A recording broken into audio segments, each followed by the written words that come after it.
تو یہ بات ذہن میں رکھیے گا کہ اسلام کی قومیت کی اساس وطن نہیں ہے، جغرافیہ نہیں ہے، نظریہ ہے۔ تو نظریہ اسلام ہی نظریہ پاکستان ہے۔ پاکستان کا جغرافیہ بعد میں ہے، نظریہ پہلے ہے۔ دنیا پہ ملک پہلے بنتے ہیں، پھر دیکھا جاتا ہے کہ اس کا نظریہ کیا ہوگا، آئیڈیالوجی اس کی کیا ہوگی۔ لیکن پاکستان کا مطلب کیا؟ لا الہ، یہ نعرہ پہلے گونجتا ہے اور پھر ملک حاصل کیا جاتا ہے۔ تو یہ ایسا ملک ہے جس کا نظریہ اس کے جغرافیے سے مقدم ہے۔ دنیا کے اوپر ایک اور ملک بھی ہے جس کا نظریہ اس کے جغرافیے سے مقدم ہے، بلکہ اس کا جغرافیہ ابھی تک متعین نہیں ہے، وہ اسرائیل ہے۔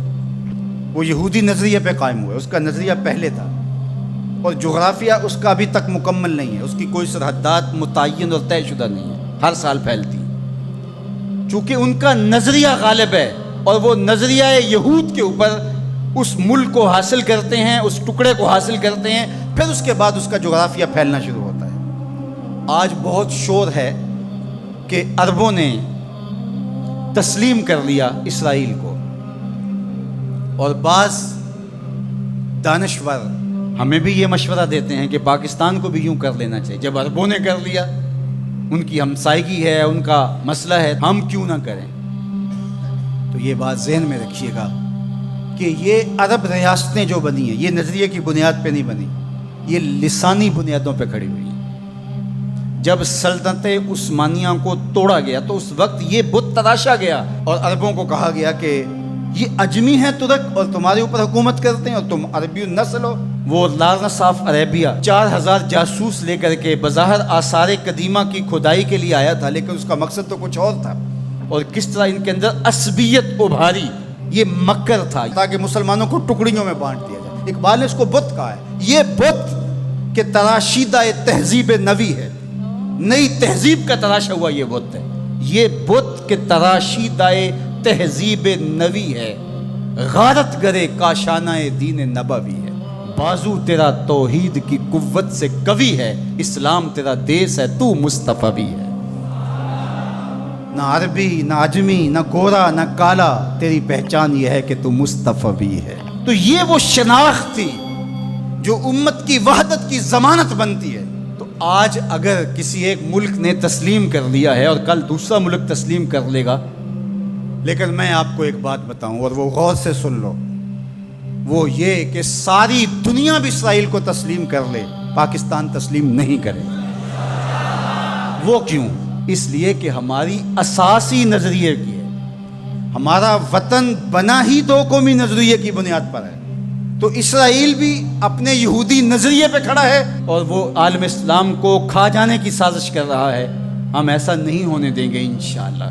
اور پاکستان بھی اپنے اسلامی نظریے پہ کھڑا ہے۔ یہ الگ بات ہے کہ 73 برس بیت گئے اور منزل انہیں ملی جو شریک سفر نہ تھے، اور باغ دوڑ ہمیشہ ان لوگوں کے ہاتھوں میں رہی جو اس ملک کو نوچتے رہے۔ گدے، یہ ڈاکو، یہ لٹیرے جنہوں نے ملک کو لوٹا، دونوں ہاتھوں سے ہمارے وسائل میں چھوڑے اور ہماری نظریاتی اساس کے اوپر کلہاڑے چڑھائے۔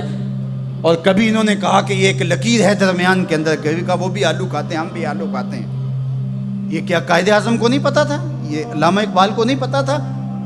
جن لوگوں نے قربانیاں دیں، جن ماؤں کی چھاتیاں کاٹ دی گئیں، عزتیں بچانے کے لیے کنویں میں چھلانگیں لگائیں، یہ کتنی دردناک کہانیاں ہیں۔ ماں کی گود سے بچہ چھینا جاتا ہے اور یوں ہوا میں اچھالا جاتا ہے اور پھر کرپان سے اس کے ٹکڑے کیے جاتے ہیں اور پٹک کے زمین پہ مارا جاتا ہے اور اس کے اعضاء بکھر جاتے ہیں، لیکن ماں رونے کی بجائے کہتی ہے پاکستان کا مطلب کیا؟ لا الہ الا اللہ۔ کیا یوم حساب نہیں آنے والا؟ جنہوں نے اس ملک کو نوچا ہے، اس ملک کے نظریات پہ کلہاڑے چلائے ہیں، مختلف جگہوں پہ بیٹھ کر کے اس ملک کو کھوکھلا کرنے کی کوشش کی ہے، وقت آنے والا ہے۔ یہ ملک مٹنے کے لیے بنا ہی نہیں ہے، یہ قیامت تک قائم رہنے کے لیے معرض وجود میں آیا تھا۔ یہ ملک امانت ہے اللہ کی ہمارے پاس، یہ رسول اللہ کی نگاہوں کا فیضان ہے۔ میرے عرب کو آئی ٹھنڈی ہوا جہاں سے، میرا وطن وہی ہے، میرا وطن وہی ہے۔ میں یہ بات ہر سال کہتا ہوں کہ اللہ رسول کے ساتھ تو ہماری محبتوں کا رشتہ لازوال ہے، لیکن اس ملک کے ساتھ ہم ٹوٹ کے محبت کرتے ہیں، اس لیے کہ اس ملک نے اسلام کی نشأت کے لیے بنیادی پلیٹ فارم بننا ہے۔ پاکستان سرخرو اور بامراد ہوگا. اللہ ایسے رجال یہاں سے پیدا کرے گا. بس آپ اپنے حصے کا کام کریں, جو آپ کی ذمہ داری ہے اس کو نبھائیں. جمعۃ المبارک میں حدیث پاک میں ہے کہ ایک ایسی گھڑی ہوتی ہے جس میں ہر دعا قبول ہوتی ہے. تو میں آپ کی آمین کے ساتھ آج کی ان مبارک گھڑیوں میں یہ دعا کرتا ہوں, اللہ میرے وطن کی خیر فرما, میرے ملک کو امن کے اجالے عطا کر دے, میرے ملک کو اپنی رحمات کا سایہ عطا کر دے, میرے ملک کو معیشت کا جمال عطا کر دے, ملک کی نظریاتی سرحدوں کی اور جغرافیائی سرحدوں کی مالک حفاظت فرما. اللہ جو اس ملک کو میلی نظر سے دیکھے اس کو خاصر و برباد کر دے. پاک فوج کی قدم قدم پہ حفاظت فرما, پاکستانی قوم کی خیر فرما. ایک نعرہ بلند کر دیجئے اپنے جذبوں کے اظہار کے لیے, نعرہ تکبیر, نعرہ رسالت, اسلام, پاکستان کی محمد سے وفا, تو نے تو ہم تیرے ہیں, یہ جہاں چیز ہے کیا لوح و قلم تیرے.